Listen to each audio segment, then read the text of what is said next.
Semangat belajar untuk kita semua. Bertemu kembali dengan saya Nova Delima Panjaitan, anak didik kami yang kelas 11. Bagaimana kabarnya? Semoga dalam keadaan sehat selalu. Anak didik kami sekalian, pertemuan kita telah kita membahas bagaimana usaha mempersiapkan kemerdekaan Indonesia, kemudian bagaimana proses terjadinya proklamasi kemerdekaan Indonesia. Anak didik kami sekalian, ternyata dengan Indonesia merdeka, ternyata bukan menjadi puncak titik akhir dari perjuangan untuk pengakuan sebuah kedaulatan negara Republik Indonesia. Kali ini kita akan membahas bagaimana usaha-usaha para pejuang nenek moyang kita dulu dalam mempertahankan kemerdekaan Indonesia. Kita saksikan secara bersama-sama ya.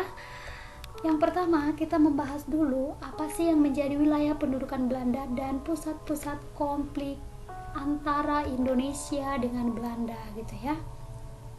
Anak didik kami sekalian, saat Indonesia memproklamasikan teks kemerdekaan, yang mana waktu itu adalah karena terjadinya yang namanya istilah the vacuum of power di Indonesia, istilah kata kekosongan kekuasaan. Saat si Jepang menyerahkan pasyarat kepada si sekutu, Indonesia menggunakan waktu untuk memproklamasikan kemerdekaan, sementara si sekutu pada waktu itu belum ada di Indonesia. Ternyata belum sampai 1 bulan Indonesia merdeka, atau kurang lebih 1 bulan, si Nika disertai dengan si Afni datang ke Indonesia gitu ya. Jadi kita lihatlah dulu apa yang menjadi latar belakang konflik antara Indonesia dengan si Belanda, yaitu adalah kedatangan tentara Nika. Nika ini adalah organisasi bentukan Belanda yang memboncengi oleh si sekutu. Si sekutu yang dimaksud adalah si perwakilan Inggris, yaitu disebut dengan istilah AFNE, Allied Forces Netherlands East Indies gitu ya. Waktu itu tiba di Indonesia pada tanggal 29 September 1945, tepatnya di Tanjung Priok, Jakarta, yang dipimpin oleh Letjen Sir Philip Christison gitu ya. Selanjutnya, apa sih yang menjadi tujuan AFNI ini gitu ya kan? Jadi kita bisa melihat tujuan awalnya si AFNI ini adalah untuk mengurus yang namanya penyerahan, pelucutan, dan pemulangan tentara si Jepang. Kemudian membebaskan tawanan perang atau disebut dengan istilah relief or elite prisoner and interest. Kemudian memulihkan keamanan dan ketertiban, menyelidiki, mencari, dan mengadili para pejabat penjahat perang gitu ya. Oke, ini adalah tujuan awalnya si AFNI. Tetapi pada kenyataan di lapangan tidak dilaksanakan dengan baik dan bahkan melahirkan banyak konflik atau pertentangan. Kenapa? Karena di dalamnya ikut campur si Nika dari organisasi Belanda. Jadi kalau ada kita memahami lebih dalam, kenapa sih si Belanda ini datang yang kedua kalinya, istilah kata ini datang yang kedua kalinya gitu ya kan? Karena sebelumnya si Belanda udah pernah menjajah Indonesia, akan tetapi terjadi penyerahan kekuasaan kepada si Jepang setelah ditandatanganinya perjanjian Kalijati pada tanggal 8 Maret 1942. Jadi 8 Maret 1942 ini tonggak dasar si Jepang menjajah di Indonesia dan berakhirnya si Belanda di Indonesia. Tepatnya saat Indonesia memproklamasikan kemerdekaan, si Jepang udah nggak ada di Indonesia dan si sekutu waktu itu lagi nggak ada. Datang si Nika ini yang kedua kalinya, si Nika atas nama Belanda gitu ya, 29 September 1945 gitu ya. Oke, jadi tujuannya si Nika ini datang kembali ke Indonesia itu adalah untuk menguasai kembali sumber daya alam Indonesia. Kenapa? Dia tidak terima Indonesia merdeka. Dia tidak terima bahwasanya Indonesia memiliki kedaulatan gitu ya. Sehingga nanti kita akan membahas bagaimana usaha-usaha perjuangan untuk mempertahankan kemerdekaan Indonesia gitu ya. Kemudian kita bahaslah dulu satu persatu, yaitu adalah melalui pertempuran-pertempuran dari beberapa daerah. Di antaranya yang pertama ada pertempuran Ambarawa. Pertempuran Ambarawa ini dilatar belakangi oleh karena pasukan si sekutu, yaitu Agni tadi ya kan, yang diboncengi oleh Sinika berusaha untuk membebaskan orang-orang Belanda yang ditahan si Jepang. Yang artinya di sini anak didik kami sekalian, kan sebelum si Jepang berkuasa di Indonesia melalui perjanjian Kalijati, yang berkuasa di Indonesia itu kan si Belanda. Jadi orang-orang Belanda yang masih sisa di Indonesia waktu itu ditahan oleh si Jepang di penjara gitu ya. Oke, setelah si Jepang menyerah tanpa syarat kepada si sekutu dalam Perang Dunia Kedua dan oleh karena dibomnya kota Hiroshima dan Nagasaki, si Jepang balik ke negaranya untuk mengamankan negaranya, dan akan tetapi di Indonesia sendiri juga masih ada sebenarnya tentara-tentara si Jepang gitu ya kan. Dan orang-orang Belanda yang ditahan si Jepang ini kurang lebih 3,5 tahun ini dibebaskan kembali oleh si sekutu yang ikut campur atas Nika juga untuk membebaskan orang-orang Belanda ini. Jadi latar belakangnya itu adalah pembebasan orang-orang Belanda yang ditahan si Jepang gitu ya. Oke, kemudian orang-orang Belanda yang ditahan tadi dipersenjatai. Bisa kita bayangin, udah di penjara dipersenjatai. Kemudian kejadiannya ini nggak hanya di Ambarawa, kemudian ada di daerah Magelang. Sebelumnya telah diadakan perundingan antara Presiden Soekarno dengan Jenderal Bethel. Akan tetapi si pihak sekutu melanggarnya, tidak mau mengikuti gitu ya. Yang akibatnya meluaslah pemberontakan ini, perlawanan ini menjadi disebut sebagai peristiwa meluasnya lah yang namanya TKR melawan si sekutu gitu ya.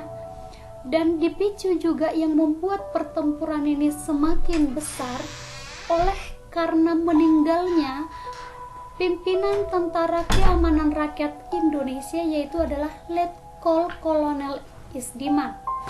Dengan kegugurannya ini semakin meningkatlah semangat jiwa Indonesia untuk mempertahankan kemerdekaan Indonesia, khususnya pertempuran di Ambarawa ini. Kemudian dia digantikan oleh si Kolonel Sudirman. Jadi puncak perlawanannya ini tepatnya pada tanggal 21 November 1945. Jadi saat itu si sekutu berhasil dikalahkan di Ambarawa dan hingga bertahan hanya di daerah Semarang aja gitu ya. Jadi bisa kita artikan singkat ceritanya bahwasannya pertempuran Ambarawa ini tokohnya itu adalah dipimpin oleh Kolonel Jenderal Sudirman gitu ya. Kita lihat yang kedua, yang berikutnya itu adalah pertempuran Surabaya. Pertempuran di Surabaya ini ada sebab khususnya, yaitu adalah karena meninggalnya si A.W.S. Malabi sebagai pimpinan AFNI dari BRIT 49. Jadi inilah sebab khusus terjadinya pertempuran di Surabaya. Tepatnya pada tanggal 10 November 1945, si sekutu mengeluarkan ultimatum. Kenapa dikeluarkan ultimatum ini? Karena dia memiliki tujuan bahwasannya rakyat Surabaya harus menyerahkan seluruh senjata, kemudian harus menandatangani penyerahan tanpa syarat kepada si sekutu. Akan tetapi, masyarakat Surabaya tidak mengindahkan atau tidak melakukan apa yang telah dibuat ultimatum oleh si sekutu tersebut, sehingga terjadilah pertempuran rakyat Surabaya. Jadi diperingatilah pertempuran Surabaya ini setiap tanggal 10 November 1945. Kemudian anak didik kami sekalian, untuk memperingati perjuangan ini ada juga lagu kita, lagu nasional, yaitu dengan judulnya 10 November 1945 gitu ya. Selanjutnya kita lihat peristiwa Bandung Lautan Api. Peristiwa Bandung Lautan Api ini dilatar belakangi oleh karena si Afni menuntut pasukan Indonesia untuk menyerahkan senjata. Kemudian menyatakan juga bahwasannya si TKR harus meninggalkan kota Bandung bagian utara yang dibuat waktunya itu paling lambat pada tanggal 29 Oktober 1945. Akan tetapi, di sini tentara rakyat Bandung tidak mau mengindahkan atau menghiraukan yang namanya ultimatum si Sekutu tersebut, sehingga ultimatum dilakukan si Sekutu lagi untuk memperingatkan agar TKR tetap meninggalkan seluruh kota Bandung. Akan tetapi, apa yang menjadi kejadian berikutnya, pemerintah Republik Indonesia mengeluarkan perintah yang sama. Akan tetapi, berlawanan dengan instruksi tentara Republik di Yogyakarta. Sehingga akhirnya tentara Republik Indonesia di Bandung mematuhi perintah pusat dengan berat hati. Kenapa dengan berat hati? Karena pada akhirnya mereka meninggalkan kota Bandung, akan tetapi mereka membumi hanguskan kota Bandung bagian selatan sebelum ditinggalkan. Yang artinya di sana mereka masih memiliki visi dan misi, tidak akan menyerah kepada si Sekutu sekalipun meninggalkan kota Bandung. Kenapa? Karena mereka telah membumi hanguskan dulu gitu ya. Makanya diperingati setiap 23 Maret 1946 adalah peristiwa Bandung Lautan Api. Jadi tokohnya yang terkenal pada masa peristiwa Bandung Lautan Api ini adalah Muhammad Toha, Muhammad Rabdan, dan kawan-kawannya gitu ya.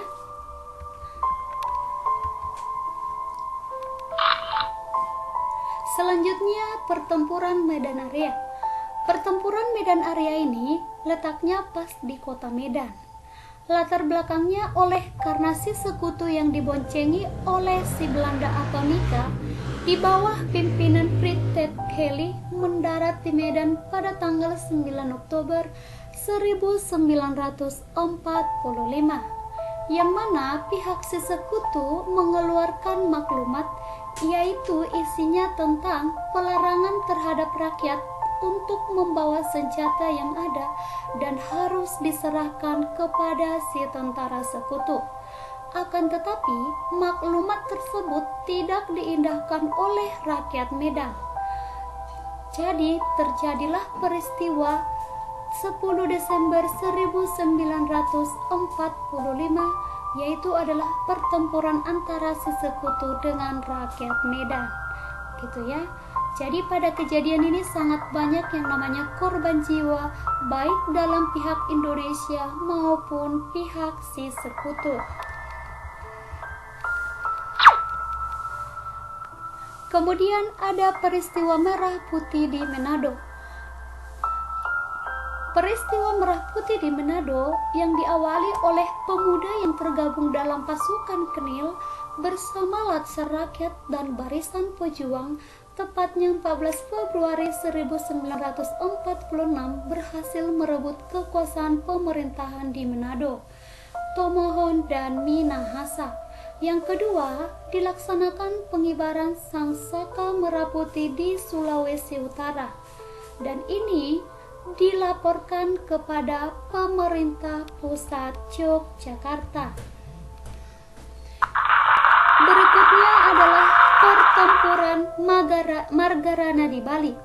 Pertempuran Margarana di Bali ini diawali oleh kedatangan tentara Belanda di Bali kurang lebih 2.000 orang pada tanggal 2 dan 3 Maret 1946, yang mana pimpinan Letnan Kolonel I Gusti Ngurah Rai menghadap ke TKR Yogyakarta membicarakan masalah resimen Sunda Kecil dan bagaimana cara-cara untuk menghadapi si Belanda. Akan tetapi sebelum tiba di Bali, pasukan sudah melakukan yang namanya serangan balik terhadap Belanda yang melakukan pengerangan. Tepatnya 18 November 1946 dilakukanlah yang namanya penyerangan terhadap markas Belanda yang ada di Tabanan. Akan tetapi peristiwa ini dimenangkan dibalik. Oleh karena kekalahannya, Belanda melakukan penyerangan kembali pada tanggal 20 November 1946. Karena penyerangannya dilakukan secara tiba-tiba dan itu tepatnya di daerah Margarana, gitu ya. Yang pada saat itu karena dia berupa serangan tiba-tiba, I Gusti Ngurah Rai akhirnya meninggal atau gugur.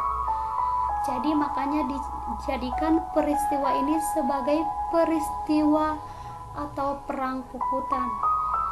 Perang puputan yang artinya juga sebagai perang habis-habisan. Kenapa? Karena sampai menumpahkan titik darah penghabisan hingga napas terakhirnya I Gusti Ngurah Rai, gitu ya. Selanjutnya ada perjuangan bersenjata di Sulawesi. Perjuangan bersenjata di Sulawesi ini dipimpin oleh Dr. Sam Ratulangi. Dia diperintahkan oleh pemerintah pusat sebagai gubernur Sulawesi yang memiliki tugas pokok sebagai penegakan kedaulatan di Sulawesi. Ratulangi ditangkap oleh si sekutu sebelum berhasil mengumpulkan kekuatan rakyatnya sendiri. Dan penangkapannya ini ditentang oleh Laskar Pejuang Ranggong Daeng Romo dan kawan-kawannya, sehingga terjadilah pertempuran dahsyat pada tanggal 28 Februari 1947. Jadi sebagai akibatnya gugurlah Rongrong Daeng Romo, Walter Monginsidi, dan ditangkap oleh si Belanda dan dihukum mati. Selanjutnya tidak tinggal diam, perlawanan kembali dipimpin oleh si Mayor Andi Matalara, yaitu rakyat terus melaksanakan perang gerilya juga. Dalam pihak si Belanda di bawah pimpinan Raymond Westerling melakukan pembersihan. Pembersihan yang dimaksud adalah membunuh seluruh rakyat Sulawesi Selatan yang dicurigai mendukung terhadap Laskar Perjuangan tersebut. Pada tanggal 11 Desember 1946, kurang lebih 40.000 rakyat menjadi korban. Dan di Sulawesi Utara juga terjadi pemberontakan Knil yang dipimpin oleh Chu Taulu dan Wisan. Diawali dengan pengibaran sang saka merah putih di kota Manado, tepatnya 11 Desember 1946. Akan tetapi pertempuran ini lagi-lagi dimenangkan oleh si Belanda.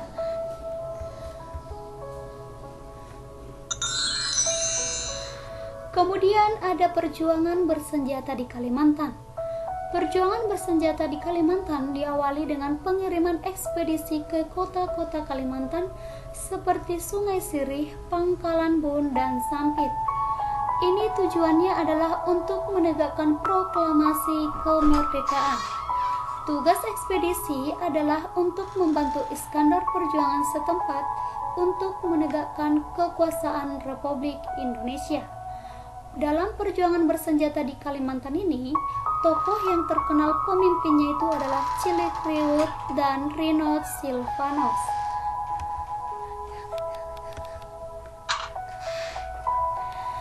Oke, nah didik kami sekalian, itu adalah bagaimana perjuangan rakyat Indonesia secara fisik dari berbagai daerah. Akan tetapi, perjuangan fisik ini memiliki kelemahannya tersendiri, yaitu adalah bahwasannya ternyata kalau perjuangan secara fisik dari berbagai daerah ternyata menimbulkan banyak korban jiwa, dan di sini Indonesia sangat melemah. Kenapa? Karena perjuangannya itu dari perwakilan daerah-daerah. Di sini belum ada yang namanya persatuan kekuatan. Jadi didominasi kemenangannya itu adalah oleh si pihak Belanda, bukan di Indonesianya. Jadi nanti anak didik kami sekalian, karena perjuangan fisik ini nanti ternyata tidak membuahkan hasil sesuai dengan yang diharapkan, untuk mempertahankan kemerdekaan Indonesia nanti dirujuk kepada perjuangan diplomasi gitu ya. Jadi perjuangan dengan senjata tadi banyak memakan korban jiwa dan kerusakan infrastruktur gitu ya. Jadi kenapa sih harus dijalin diplomasi ini? Yaitu adalah untuk meyakinkan dunia internasional bahwa masalah kembalinya si Belanda ke Indonesia itu ternyata masalah internasional, bukan masalah internal Belanda saja. Kemudian Indonesia menginginkan dukungan banyak negara terhadap Indonesia. Contohnya melalui organisasi PBB dan pertemuan internasional. Kemudian Indonesia berupaya untuk memperoleh dukungan internasional terhadap kedaulatan Indonesia, sekaligus mengundang desakan terhadap Belanda untuk meninggalkan Indonesia. Kira-kira langkah apa saja yang dilakukan untuk mewujudkan diplomasi? Yaitu dilaksanakanlah perundingan. Yang pertama kali dilaksanakan perundingan pada tanggal 10 Februari 1946 antara pihak Inggris yang dipimpin oleh Sir Archibald Clarke dan Wakil Gubernur Hindia Belanda Dr. Haji van Mook, dan wakil dari si Belanda yaitu adalah si van Mook.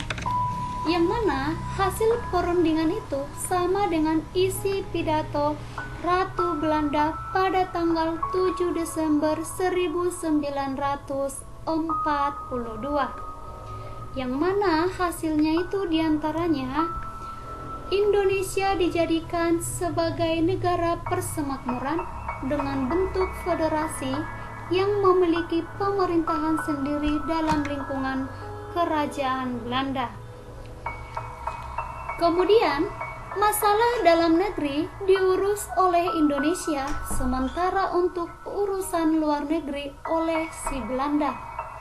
Selanjutnya, sebelum dibentuk persemakmuran akan dibentuk pemerintahan peralihan kurang lebih 10 tahun. Selanjutnya, Indonesia akan dimasukkan sebagai anggota PBB.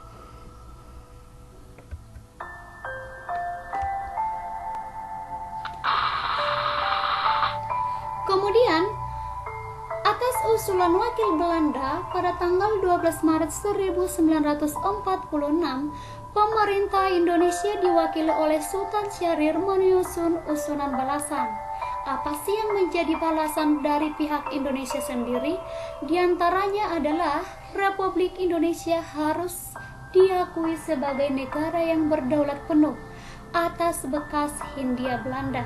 Yang artinya di sini si Indonesia menentang hasil dari keinginan perjanjian atau yang dicantumkan oleh si Van Mook tadi. Kalau menurut si Van Mook tadi, Indonesia itu bisa memiliki pemerintahan tetapi di bawah naungan Belanda. Akan tetapi di sini dilawan oleh si Sultan Syahrir. Dia menyatakan bahwasannya Republik Indonesia itu harus diakui sebagai negara yang berdaulat atas bekas Hindia Belanda, bukan sebagai negara bawahan gitu ya. Kemudian dinyatakan juga bahwasannya setiap pinjaman yang dilakukan oleh pemerintah Belanda sebelum tanggal 8 Maret 1942 itu adalah tanggung jawab pemerintah Republik Indonesia. Kemudian Federasi Indonesia Belanda akan dilaksanakan pada masa tertentu, dan mengenai urusan luar negeri dan pertahanan diserahkan kepada suatu badan federasi yang terdiri atas orang-orang Indonesia dan si Belanda. Selanjutnya, tentara Belanda segera ditarik dari Indonesia dan jika perlu diganti dengan tentara Republik Indonesia. Kemudian, pemerintah Belanda harus membantu pemerintahan Indonesia untuk dapat diterima sebagai anggota PBB. Kemudian, selama perundingan berlangsung, semua aksi militer harus dihentikan dan pihak Republik akan melakukan pengawasan terhadap pengungsian tawanan Belanda dan internal lainnya.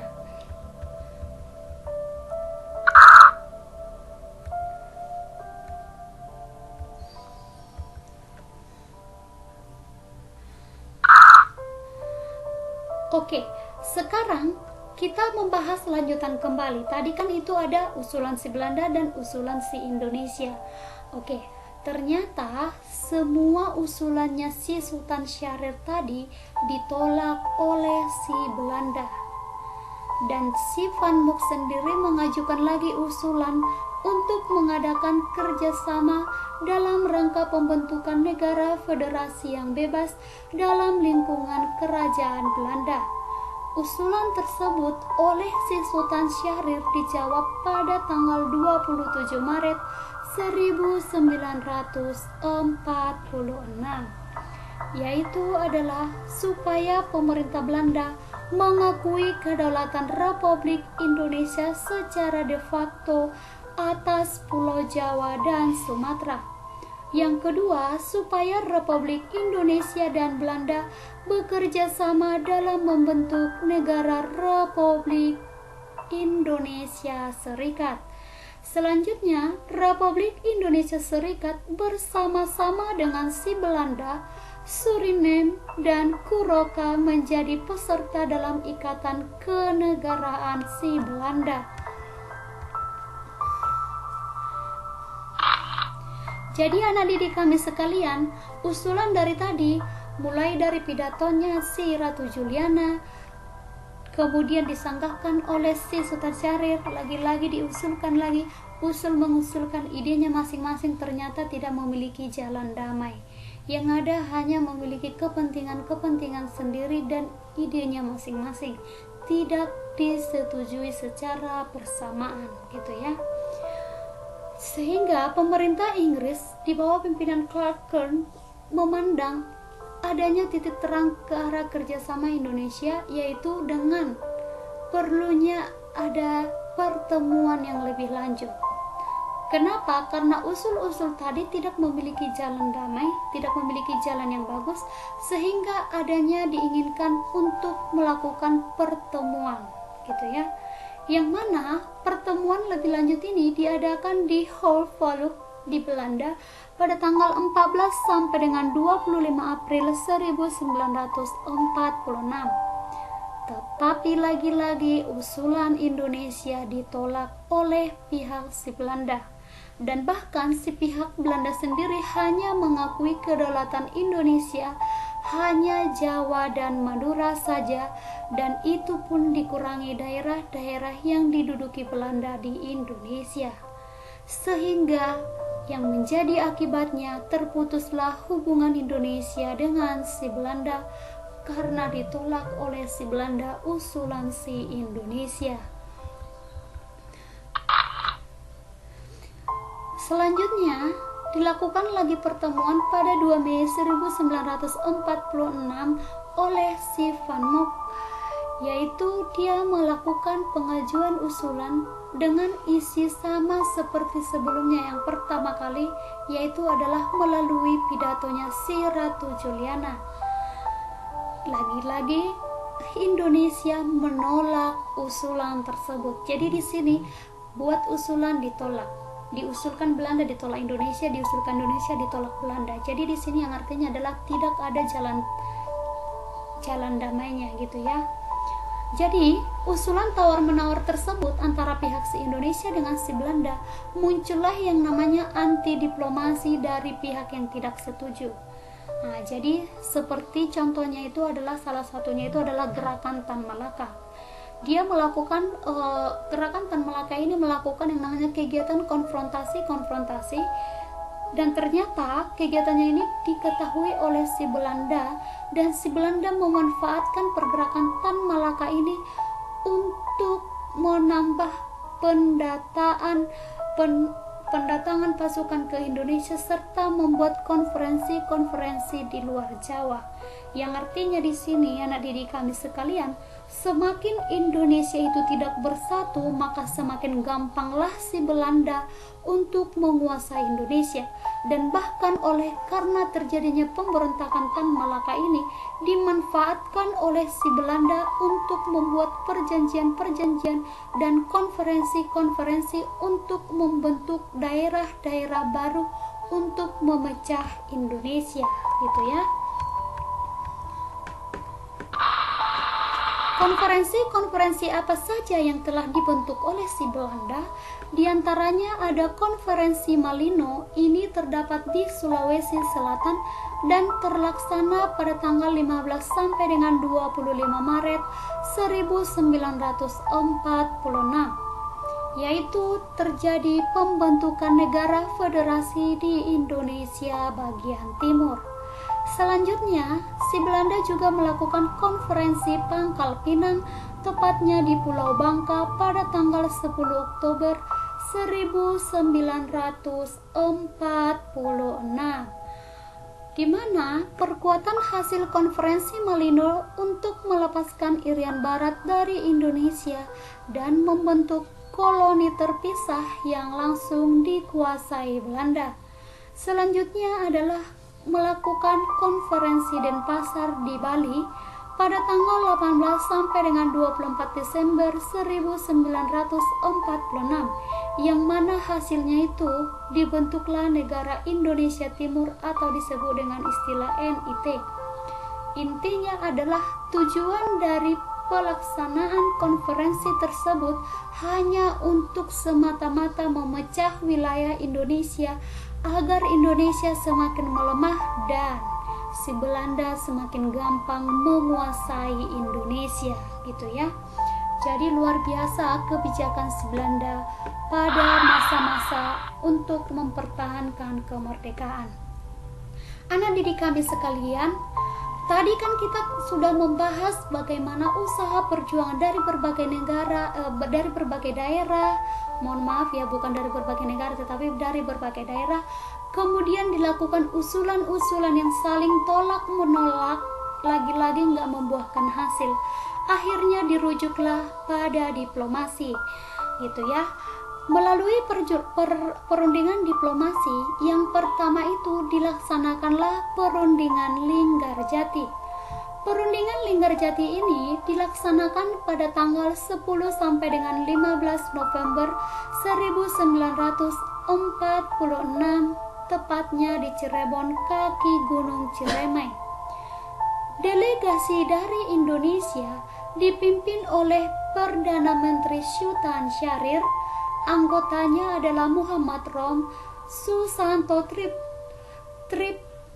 Tirto Prajo, dan Aka Gani.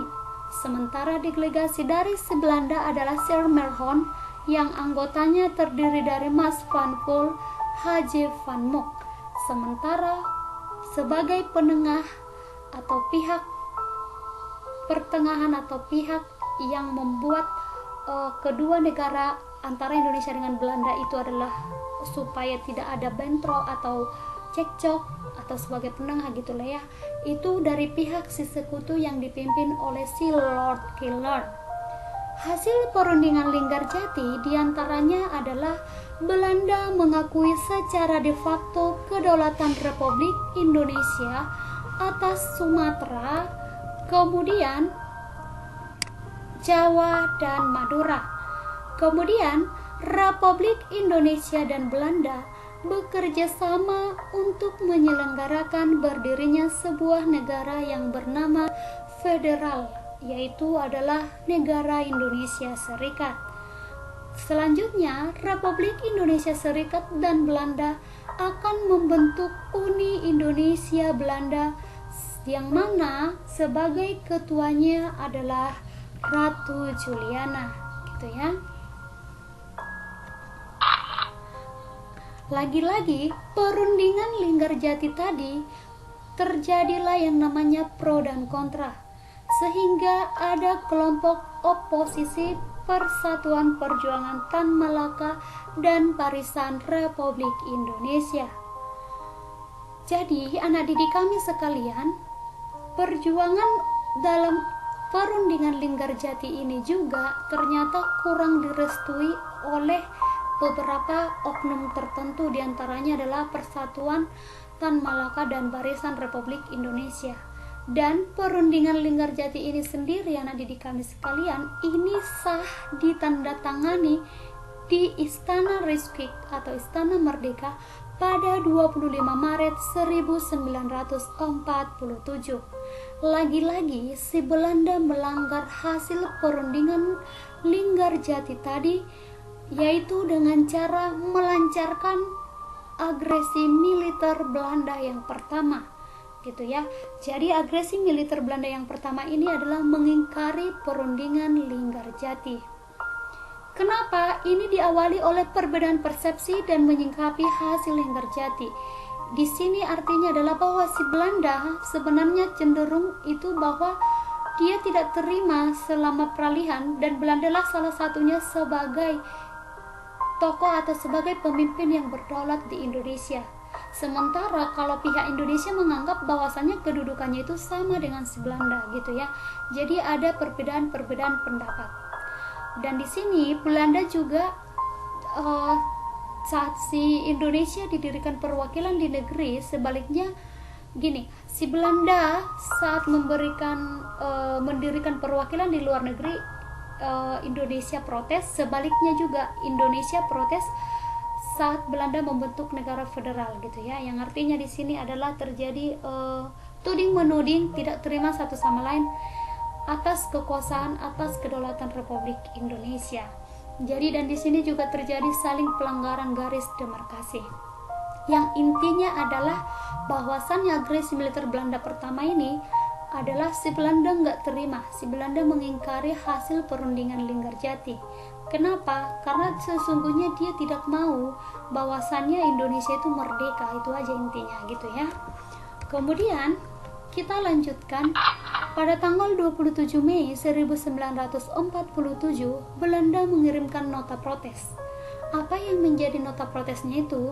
Dan ini nota protesnya itu harus dijawab dalam jangka 14 hari, yaitu adalah Belanda menuntut pembentukan pemerintahan sementara bersama, kemudian pembentukan gendarmeri pasukan bersama akan bertugas menjaga keamanan di seluruh Indonesia. Lagi-lagi Indonesia menolak dengan anggapan bahwasannya si Belanda bakalan mengizinkan memasuki wilayah Republik Indonesia apabila disetujui, gitu ya. Yang artinya di sini Indonesia nggak terima karena segala sesuatu itu harus sesuai dengan kehendaknya si Belanda, gitu ya. Kemudian lagi-lagi si Belanda melakukan yang namanya pemberian ultimatum. Lagi-lagi Indonesia membalas dengan penolakan atas Sultan Syahrir dan Amir Syarifuddin. Lagi-lagi sebagai konsekuensinya Belanda melakukan serangan agresi militer Belanda yang pertama tadi. Belanda menguasai kota-kota dan prajurit TNI membentuk kantong-kantong perlawanan di daerah pedalaman dan melancarkan serangan gerilya. Yang artinya adalah ternyata ingkaran dari perundingan Linggarjati tadi lagi-lagi berujung kepada perjuangan bersenjata, gitu ya.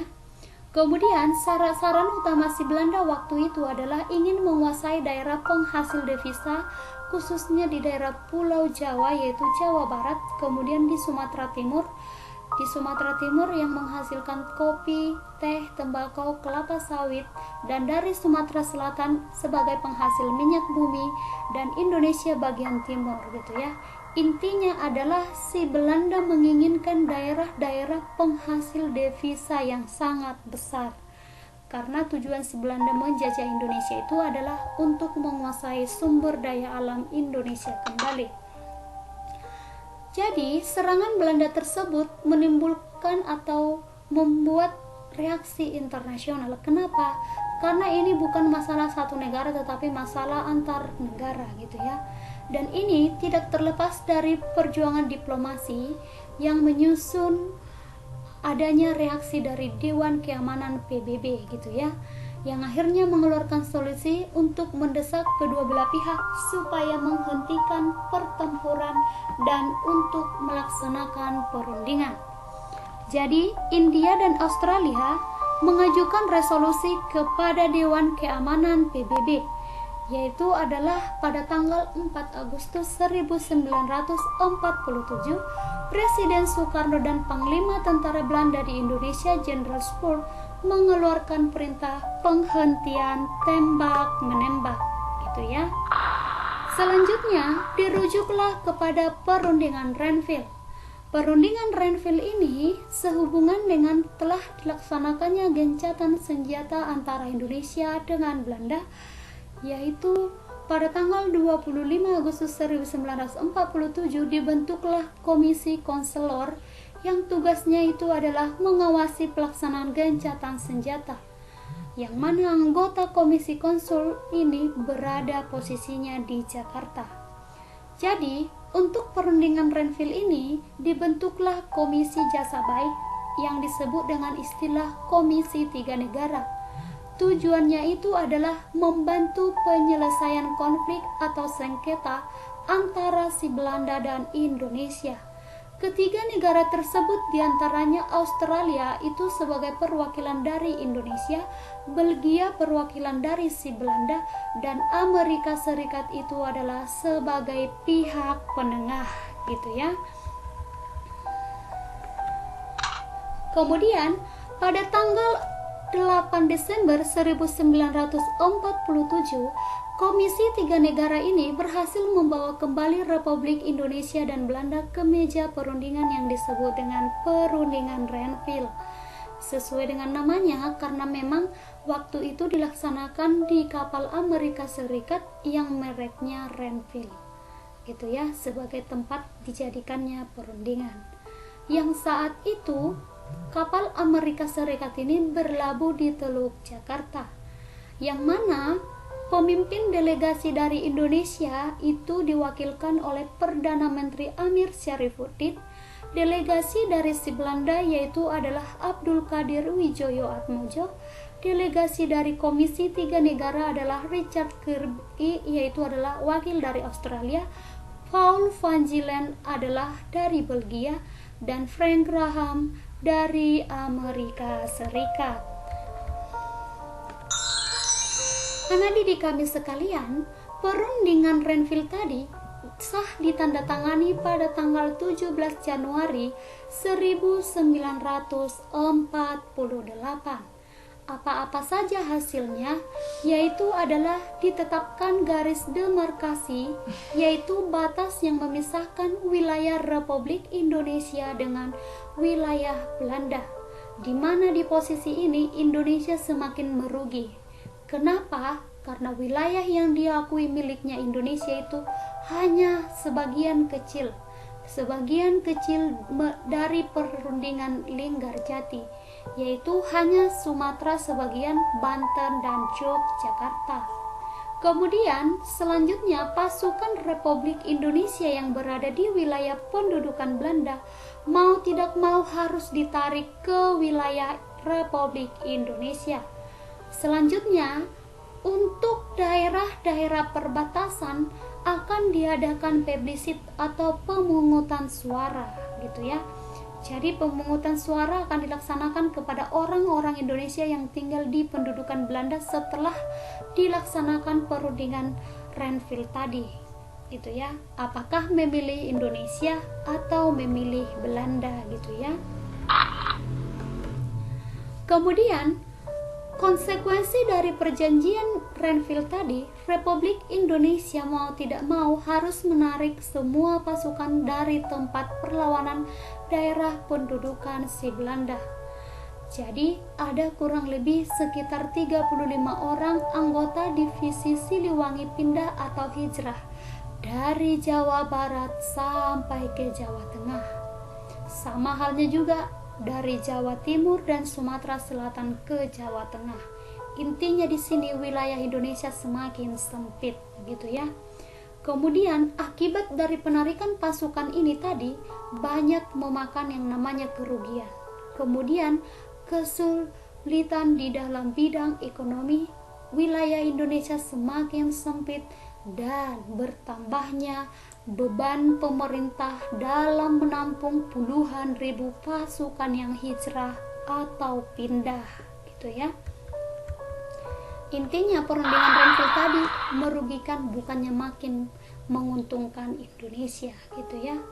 Dan persetujuan Renville ini diterima oleh kabinet Amir Syarifuddin, tetapi dia akhirnya ditolak oleh Komite Nasional Indonesia Pusat.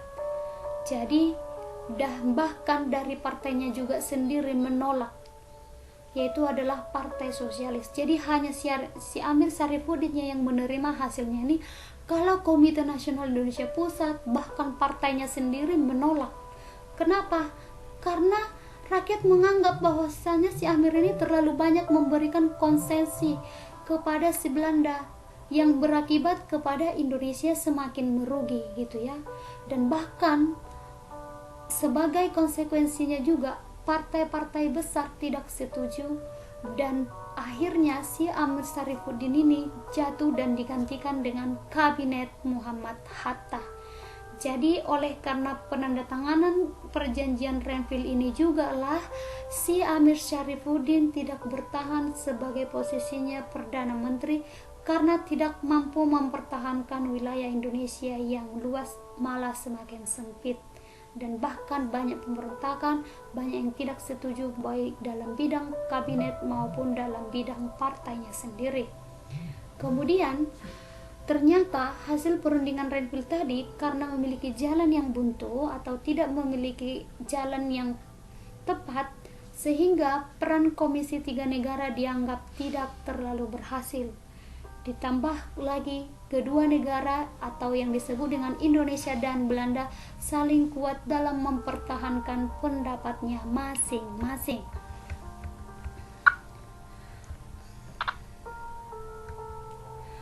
Kemudian persetujuan Renville yang diterima oleh kabinet kedua belah pihak ini disampaikan melalui nota protes kepada Komisi 3 Negara, yang mana isinya itu adalah protes saling tuduh-menuduh, tidak ada yang mau mengalah gitu ya. Sebagai akhirnya Wali Kota Tinggi Mahkota Belanda Dr. Bell pada tanggal 18 Desember 1948 mengumumkan si Belanda tidak terikat lagi pada hasil perundingan Renville, dan inilah dilatar belakanginya terjadi lagi agresi militer Belanda yang kedua, tepatnya pada tanggal 19 Desember 1948 di lapangan udara Maguwo dan sejumlah objek wisata lainnya di Yogyakarta gitu ya. Kemudian ibu kota Yogyakarta saat itu sudah berhasil diduduki, dan presiden dan wakil presiden ditangkap dan diasingkan ke luar Jawa dengan konsepsi si Belanda bahwasannya Republik akan menyerah gitu ya. Di pihak lain sebagai Indonesia, Jenderal Sudirman itu saat itu keadaan sakit, dan dia saat itu keluar kota untuk memerintahkan angkatan perang untuk melaksanakan rencana, yang mana pasukan segera hijrah atau kembali ke daerah masing-masing. Jadi yang tadi, yang melalui perundingan Renville yang hijrah tadi, balik lagi ke daerah asalnya masing-masing. Dan semua pasukan untuk melaksanakan sistem yang disebut dengan lingkungan pertahanan. Jadi, karena diingkarinya perjanjian Renville tadi, maka semua pasukan yang telah dipindahkan di Indonesia tadi balik lagi ke awal. Karena apa? Si Belanda melanggar perundingan Renville dan melakukan yang namanya agresi militer Belanda kedua. Sementara sebelumnya sudah berjanji, sudah melakukan persetujuan bahwasannya tidak akan melaksanakan gencatan senjata. Lagi-lagi si Belanda mengingkari yang kedua kalinya gitu ya. Jadi si Kolonel A. Nasution membentuk pemerintahan militer gerilya di Sumatera dipimpin oleh gubernur militer sebagai komandan militer, yaitu adalah Kolonel Hidayat gitu ya. Jadi kalau di Jawa itu adalah Kolonel Nasution, dan kalau di Sumatera itu adalah Kolonel Hidayat gitu ya. Kemudian masuklah kepada perundingan Romroyan. Perundingan Romroyan ini adalah oleh kerjasama UNCI. Apa itu UNCI? United Nations Commission for Indonesia. UNCI ini sendiri adalah gantinya Komisi Tiga Negara. Komisi Tiga Negara itu dibubarkan dan diganti dengan UNCI.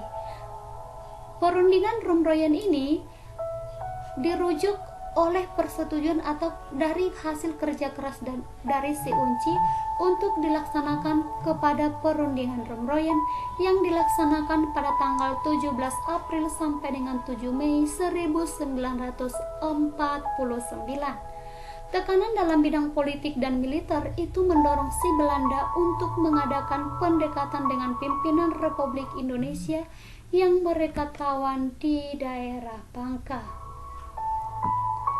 Dalam perundingan pada tanggal 28 Februari 1949, Belanda menyatakan mengadakan konferensi meja bundar di Den Haag untuk membahas penyerahan kedaulatan, pengembalian pemerintahan Republik ke Yogyakarta.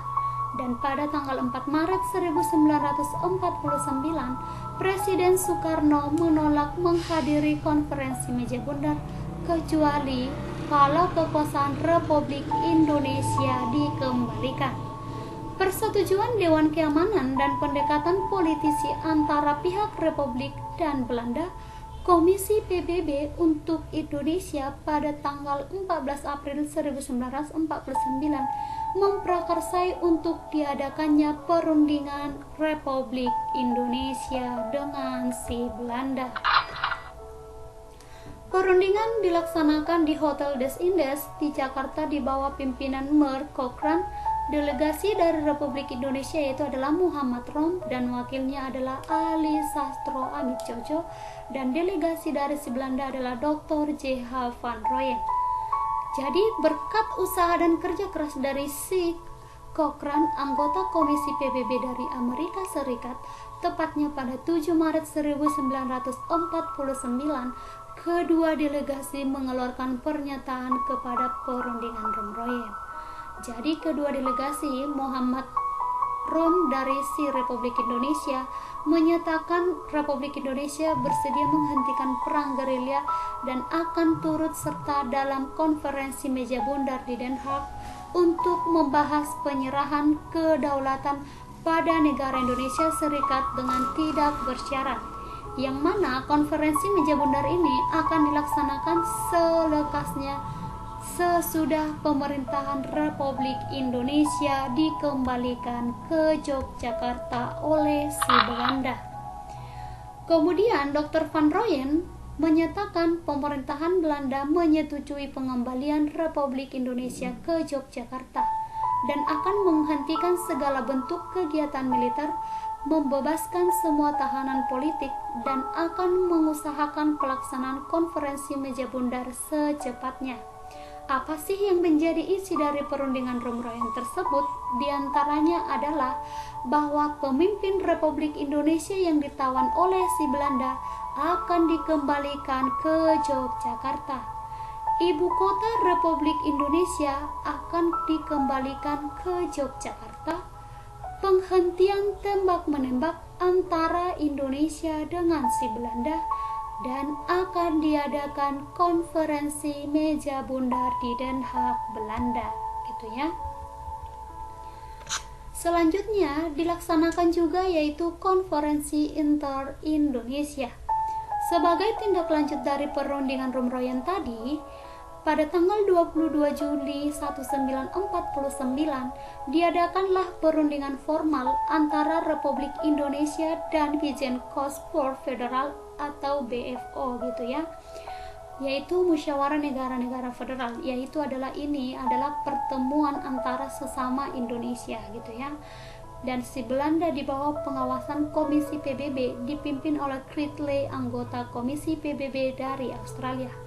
Jadi dalam perundingan ini disepakati bahwasannya pengembalian pemerintah RI ke Yogyakarta dilaksanakan pada tanggal 24 Juni 1949 dan penghentian permusuhan akan dibahas setelah kembalinya pemerintah Republik Indonesia ke Yogyakarta. Pada rentan waktu 19 sampai dengan 22 Juli 1949 diselenggarakanlah konferensi inter Indonesia di Yogyakarta. Kemudian dilanjutkan kembali di Jakarta tanggal 30 Juli sampai dengan 2 Agustus 1949, yang mana peserta yang hadir adalah dari Wakil Republik Indonesia dan pemimpin dari BFO. Sebagai hasilnya, BFO mendukung tuntutan Republik Indonesia, dan Republik Indonesia dan BFO membentuk Komite Persiapan Nasional untuk mengkoordinasi kegiatan sebelum dan sesudah konferensi meja bundar. Kemudian, negara Indonesia Serikat berganti nama menjadi Republik Indonesia Serikat. Kemudian disetujui juga APRIS sebagai Angkatan Perang Nasional dengan berintikan Tentara Nasional Indonesia. Kemudian konferensi tersebut memperlihatkan dari konferensi inter Indonesia dan BFO tadi, di sini terlihat bahwasannya the politik divided et impera si Belanda tidak berhasil dalam memisahkan daerah-daerah di luar Republik Indonesia. Malah di sini terjadinya kegagalan si Belanda, dan yang terjadi juga adalah persatuan di antara daerah-daerah Hindia Belanda jajahannya si Belanda dengan Republik Indonesia bersatu kembali. Kenapa? Karena si BFO dan si Republik Indonesia di sini bersatu, yang artinya pecah belahnya si Belanda ternyata tidak berhasil, gitu ya. Dan di sini disetujui bendera kebangsaan, yaitu adalah Sang Saka Merah Putih, lagu kebangsaan Indonesia Raya, dan hari nasional 17 Agustus, gitu ya. Ini telah disepakati antara BFO dengan Republik Indonesia. Selanjutnya adalah konferensi meja bundar. Konferensi meja bundar itu dilaksanakan setelah selesai konferensi interbangsa Indonesia, gitu ya. Pada tanggal 4 Agustus 1945, pemerintah Republik Indonesia membentuk delegasi Indonesia untuk persiapan konferensi meja bundar, yang mana ketuanya dipimpin oleh Dr. Randus Muhammad Hatta, anggotanya Muhammad Roem dan kawan-kawan, dan delegasi dari BFO ketuanya itu adalah Sultan Hamid II, delegasi dari si Belanda adalah C.H. van Marseveen, dan delegasi dari United National Commission for Indonesia adalah Critley, gitu ya. Selanjutnya kita lihatlah apa yang menjadi kelanjutannya, yaitu adalah sempat terjadi perbedaan pendapat antara diantaranya adalah Kenil, yaitu adalah bagi Belanda itu adalah tanggungannya Series. Kenil ini bagi si Belanda itu adalah tanggungan Series, dan bagi Indonesia itu adalah alatnya si Belanda. Kenapa? Karena si Kenil ini awalnya adalah anggotanya si Belanda, gitu ya. Kemudian si Belanda menolak pelepasan Irian Barat, dan Indonesia menginginkan penyerahan si Belanda tanpa syarat, gitu ya. Jadi berlangsunglah konferensi meja bundar ini kurang lebih 2 bulan, mulai dari 23 Agustus 1949 sampai dengan 2 November 1949. Hasilnya itu diantaranya adalah Belanda menyerahkan kedaulatan Republik Indonesia Serikat pada akhir bulan Desember 1949. Kemudian penyelesaian Irian Barat ditunda 1 tahun setelah penyerahan kedaulatan Republik Indonesia. Selanjutnya, Uni Indonesia Belanda akan dibentuk dan dikepalai oleh Ratu Belanda. Kenil dibubarkan dan diintegrasikan atau dimasukkan ke dalam APRIS. Kapal perang Belanda ditarik kembali dari Indonesia dengan catatan beberapa yang konvert, yang artinya adalah kapal-kapal kecil, akan tetap diserahkan kepada Republik Indonesia Serikat, gitu ya. Itu adalah hasil dari perundingan konferensi meja bundar, gitu ya. Jadi keputusannya itu ditandatangani pada tanggal 27 Desember 1949 di Den Haag oleh si Ratu Juliana dan Dr. Randus Muhammad Hatta. Jadi penyerahan kedaulatan Republik Indonesia ini dilaksanakan di 2 tempat. Yang pertama itulah tadi yang hasilnya di Den Haag, dan yang dilakukan yang kedua di tempat yang kedua, tanggal yang sama dan waktu yang bersamaan, itu adalah di Istana Merdeka. ini pada saat itu diterima oleh Sri Sultan Hamengkubuwono yang ke-9 yang menerima penyerahan dari si Belanda yang diwakili oleh si Azef Halflovik. Kemudian disertai juga dengan penaikan sangsaka merah putih dan penurunan bendera si Belanda di Jakarta. Kemudian dilaksanakan juga penandatanganan keputusan Konferensi Meja Bundar secara formal untuk mengakhiri pendudukan Belanda di Indonesia. Jadi anak didik kami sekalian, mulai dari perjuangan dari berbagai daerah, kemudian diplomasi dan lain sebagainya, ujungnya, puncaknya itu penyerahan si Belanda terhadap kedaulatan Indonesia secara de jure, secara sah. Titik akhir perjuangan itu adalah setelah ditandatanganinya lah Konferensi Meja Bundar pada tanggal 27 Desember 1949 yang mana di Den Haag itu dilaksanakan di tempat yang pertama dan tempat yang kedua adalah di Jakarta, karena penyerahan kekuasaan atau kedaulatan ini dilaksanakan di dua tempat dengan waktu yang bersamaan gitu ya.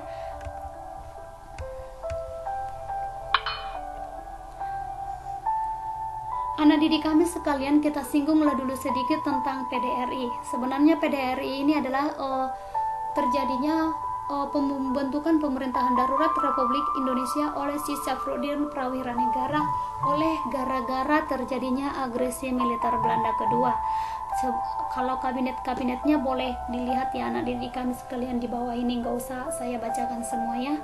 Intinya PDRI ini adalah pemerintahan darurat Republik Indonesia yang didirikan oleh si Syafruddin Prawira Negara pada tanggal 20 Desember 1948, yang artinya adalah satu hari setelah terjadinya agresi militer Belanda yang kedua gitu ya. Jadi ini adalah kelanjutannya, yang intinya itu adalah si Belanda datang kedua kali ke Indonesia itu adalah untuk mengambil alih sumber daya alam Indonesia. Jadi pada saat dilakukannya pemboman Yogyakarta, si PDRI ini dibentuk untuk membuat atau mengangkat kembali harkat derajat bangsa Indonesia, karena saat si Belanda melaksanakan agresi militer Belanda yang kedua yang telah kita bahas tadi sebelumnya, itu tujuannya adalah semata-mata untuk memecah belah Indonesia dan bahkan mempropagandakan ke seluruh dunia bahwasannya pemerintahan Republik Indonesia itu udah nggak ada gitu ya. Akan tetapi setelah dibentuknya PDRI ini, dinyatakanlah bahwasannya Indonesia itu masih ada gitu ya, karena ingkar janji dari si Belanda. Agresi militer Belanda kedua itu adalah salah satunya itu adalah membumi hanguskan ibu kota Yogyakarta gitu ya. Demikianlah anak didik kami. Kalau untuk selanjutnya boleh nanti dibaca-baca dampak dari PDRI ini sendiri ke dalam dan keluar apa saja, kenapa terjadi nanti serangan umum 1 Maret 1949 itu adalah serangan dari Sri Sultan Hamengkubuwono yang ke-9. Boleh nanti dibaca ya anak didik kami sekalian ya. Oke. Kemudian peranan internasional, yaitu adalah peranan si PBB. Ini sebenarnya hanya review aja karena udah kita bahas tadi, yaitu adalah dibentuknya Komisi 3 Negara. Kemudian selain itu nanti adalah masalah-masalah Komisi 3 Negara ini adalah masalah-masalah kedaulatan Republik Indonesia, pengakuannya gitu ya. Kemudian Konferensi Asia di New Delhi dan Resolusi Dewan Keamanan PBB, sikap Indonesia terhadap perjuangan Indonesia juga termasuk di dalamnya, karena di sini berkat si Belanda juga mempertahankan atau merujuk kepada pendukungan terhadap Indonesia. Kemudian Konferensi Inter-Indonesia ini adalah itu yang tadi telah kita bahas, yaitu tentang BFO dengan Indonesia, yang artinya di sini adalah penyatuan semua Indonesia supaya mau bersatu gitu ya.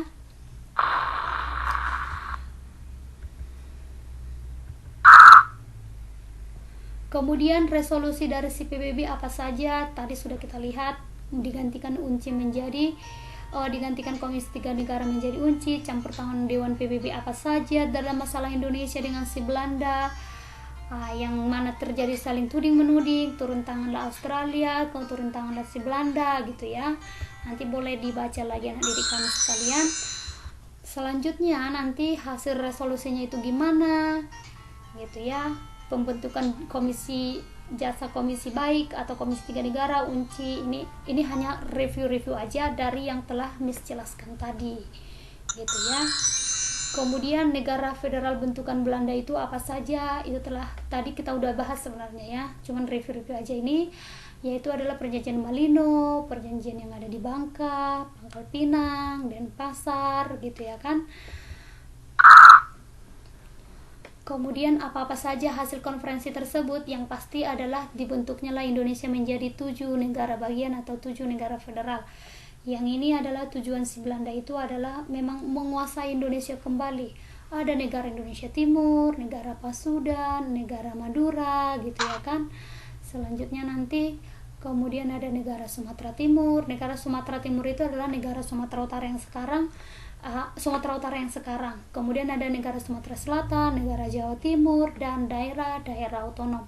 Jadi ini adalah liciknya si Belanda untuk menguasai Indonesia, dipecah-pecah supaya gampang dikuasai gitu ya. Dan intinya adalah kemerdekaan Indonesia itu sah secara de jure, sah secara hukum internasional, dan berakhirnya kedudukan si Belanda di Indonesia itu setelah ditandatanganinya lah perundingan atau hasil konferensi meja bundar pada tanggal 27 Desember 1949. Akan tetapi yang menjadi masalah di dalam adalah bahwasannya masalah Irian Barat akan dibahas 1 tahun yang akan datang. Yang dimaksud pada saat itu adalah kenapa si Belanda tidak menyerahkan Irian Barat atau Papua ke Indonesia pada saat yang bersamaan, karena sebenarnya dalam arti bahasa Batak, holholdo rohani si Belanda di Indonesia, yang artinya adalah si Belanda masih menginginkan sebenarnya wilayah Indonesia. Jadi Irian Barat nggak dilepas begitu aja. Yang pada akhirnya nanti si Irian Barat ini masih tetap balik ke Indonesia. Itu pada masa nanti kita bahas pada masa demokrasi terpimpin, yaitu adalah diserahkan kembali si Irian Barat kepada si Indonesia, yaitu pada tanggal 1 Mei 1963. Demikian anak didik kami sekalian, semoga ilmunya bermanfaat. Intinya direview kembali materi, dipelajari. Kalau ada topik terkait silahkan dibaca-baca dalam buku pelajaran yang berhubungan. Kemudian tonton YouTube atau video yang lain, silahkan ditonton juga tayangan-tayangan di televisi, supaya perbendaharaan keilmuan dan wawasan kalian semakin luas. Semangat belajar untuk anak didik kami sekalian. Sampai bertemu kembali dengan saya Nova Delima Panjaitan, dan terima kasih.